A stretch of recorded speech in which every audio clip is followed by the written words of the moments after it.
My name is Alan Schwartz, and I turned 80 this past December. I was born in Denver, Colorado. My father was stationed in the Army during World War II. My parents were Detroiters, and we moved back here when I was 2 years old. Everything about growing up was very Jewish and very terrific.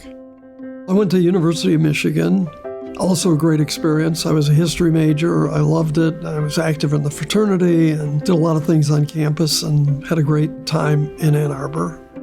And then I went off to law school at Harvard. I made good friends there too and got a very good education and came back home to be a lawyer. I went to work at what was then Honigman, Miller, Schwartz & Cohn. I've only had one job. I've been there 55 years. I was chairman of the law firm, and recently when I turned 80, they elected me chair emeritus of the firm. My best friend at law school knew Sandy, and they introduced us, and it was kind of a whirlwind. Sandy and I started to date quite fortuitously. All of our values coincided. We were both raised conservatively. We were both active in many organizations as kids and as students. We both had a passion for the Jewish community. And we just went on to volunteer for so many different things and so many different organizations.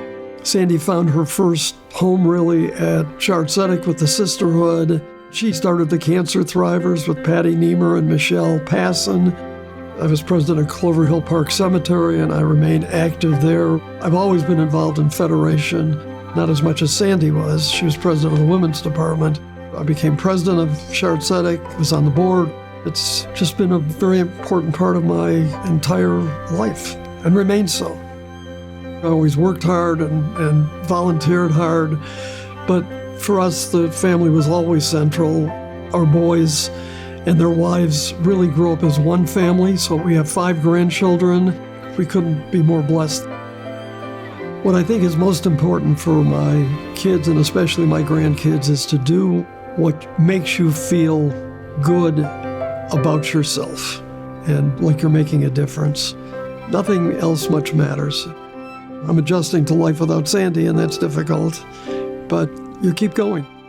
When I think about the wonderful life that I've had, I've been so blessed and had the ability to go out and try and help people, especially in the Jewish world in which we live.